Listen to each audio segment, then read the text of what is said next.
Eventually, every single one of us reaches our own personal breaking point. And I found mine a few weeks ago. For the past couple of years, I've been paying $65 a month for a home 5G broadband setup. The package I was on allegedly provided download speeds of 100 megabits per second, supposedly enough to cover the average needs of 3 to 9 users. Now there is one of me, and my main hobby is refreshing the news, but unfortunately, upon setting the thing up, the speeds I encountered were a bit slow. A bit slow for a package intended to cover the needs of a small Catholic family. But then over the past couple of months, things took a bit of a turn.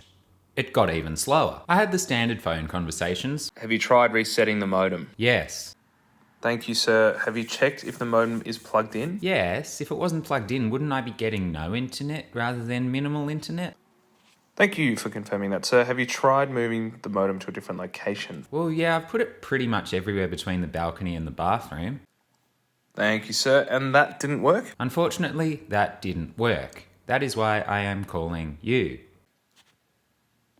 One useful piece of advice I did receive, though, was that I should conduct a speed test. Despite my youthful glow, my technology skills sit somewhere between the baby boomers and Gen X. I'm a VHS baby at heart, but a speed test is something that even I was able to manage. And instead of the advertised 100 megabits per second, my speed test informed me that I was the proud owner of a 5G home broadband setup with download speeds of about 5 megabits per second. Any higher and I probably would have just pressed on with that setup and just taken every opportunity to keep complaining about it. But then I read that my apartment had finally been connected to the National Broadband Network. And not just any version of the National Broadband Network, the absolute jackpot fibre to the premises. Now I live on the lower floor of an apartment relatively close to the centre of Melbourne.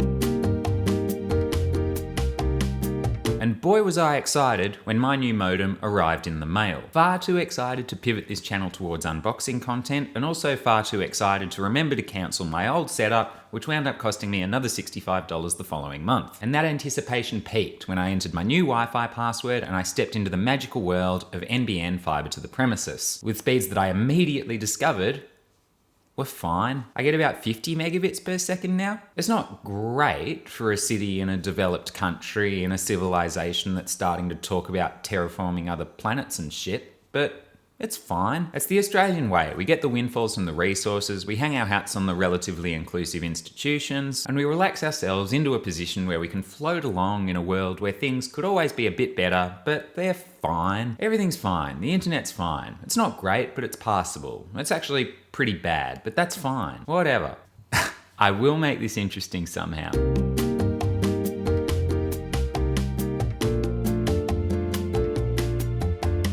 The main thing I try and do on this channel is take economic and cultural topics that I think have been miscommunicated, misunderstood, or misinterpreted in some way, and I try and do something small about that. One of the ones I did relatively recently was to put some context around the fact that Australia ranks relatively low in terms of its export complexity. 102 out of 145. 102 out of 145 sounds pretty bad for a developed country, but like so many stories, a bit of extra context is all that's needed to turn a riveting yarn back into a relatively boring one. It excludes enough context to take enough edge off the story that afterwards there's really not that much left to make a video about. But ranking different countries on various lists is a lot of fun. So what's the harm in finding another list to complain about? And I think I might have found one, because on the most recent data I could find, Australia's internet speed ranks 81st globally out of 154 countries. It's not just me. We're below Uzbekistan. We're below Ukraine. We're below Nicaragua. Below Uganda. Wait, let's check. Are we below Uganda? No, Uganda's at 126. We're making progress. Uganda has the better export profile. Australia has faster internet. It's a tie.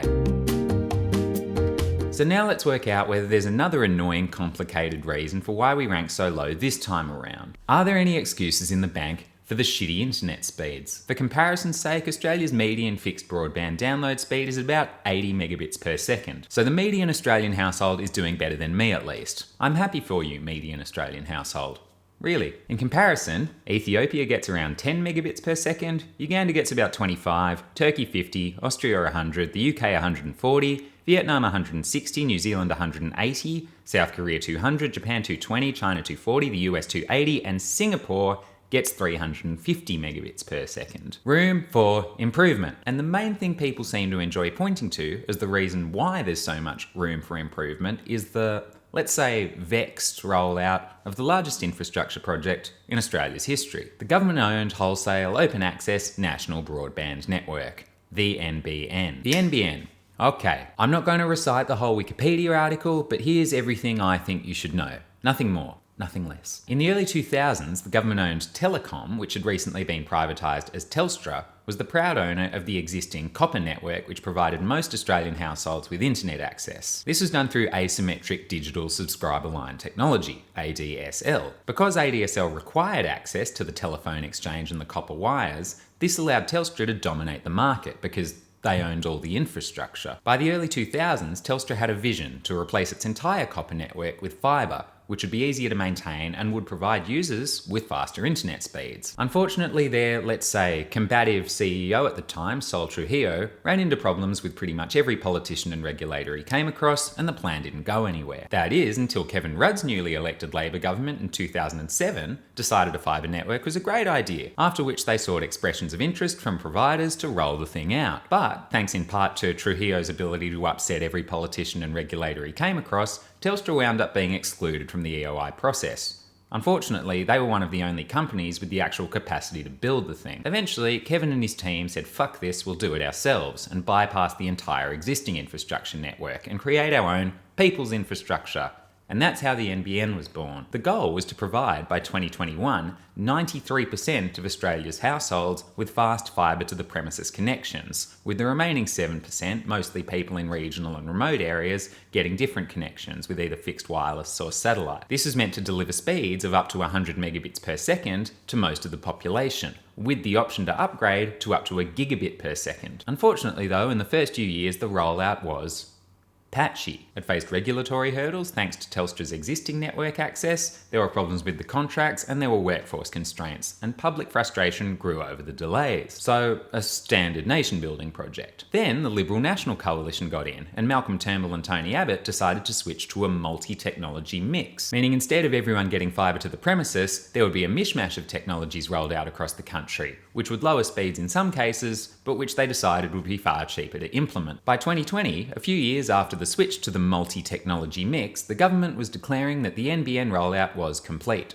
It was not, in fact, complete, but it was true that by 2020 Australians, as envisioned by Turnbull and Abbott, were the proud beneficiaries of a partial fibre network and a whole lot of other older technologies plugging holes in the system. The problem is, a lot of these older technologies tend to break, and they tend to be more expensive to maintain than fibre. So since then, governments on both sides of the aisle have continued pouring money into upgrading the NBN so that it reaches something approximating what was originally envisioned all the way back in 2007. But this still isn't complete, much more money has been spent than was originally provisioned, and your internet speed still remains determined by a postcode lottery. Fibre to the premises, the best technology, is still available to just a fraction of Australian households. Probably about 20% rather than the 93% originally envisioned. Most have either fibre to the node, fibre to the curb, hybrid fibre coaxial, fixed wireless or satellite.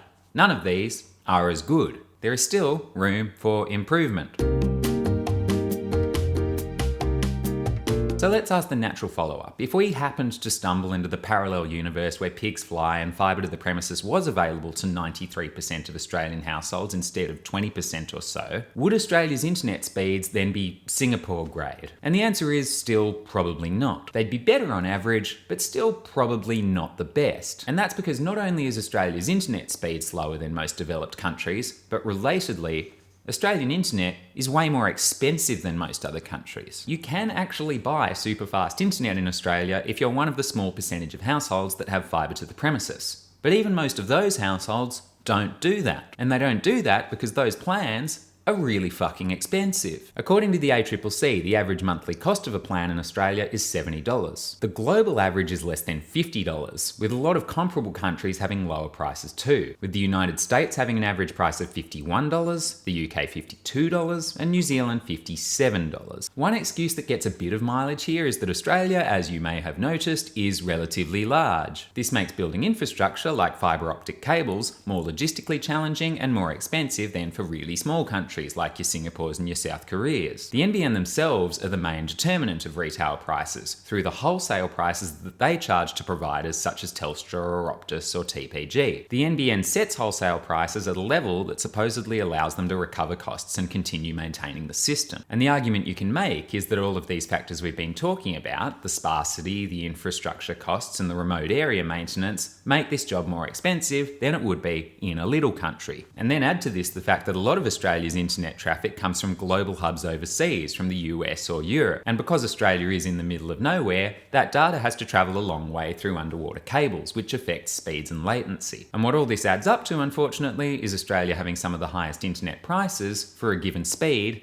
in the developed world. Now, these excuses are all fine and all valid, to an extent, because I'm still a little bit sus, because New Zealand is also a sparsely populated developed country in the middle of nowhere, and it has better internet speeds and cheaper prices. So I'd be surprised if it didn't also, at least a little bit, come down to the own goals. The project cost blowouts, the uncertainty about the future of the network, the retention of old technologies which require more maintenance than fibre, and the resulting mishmash of setups requiring different levels of service and maintenance. I'd be surprised if they didn't also contribute to the NBN wholesaler needing to charge higher wholesale prices to recover costs than it otherwise would have. So given these prices, and despite the fact that turbo plans are available, for a bog standard household with a bog standard budget working how to balance their bog standard books, the ultra fast broadband option for an extra $40 or $50 a month might not be worth it, especially for people like yours truly, whose main hobby is refreshing the news. So we've come full circle really. The internet's fine. It could be a lot better, but it's fine, because we're in the land of everything being fine. We could have faster internet, we could have had a better rollout, we could have come up with more innovative pricing structures. It could be better, but if you do your research and you shop around and you think creatively, you too could carve out the quintessential Australian lifestyle within the parameters that we've been destined to live under. It could be better, but it's fine. I guess.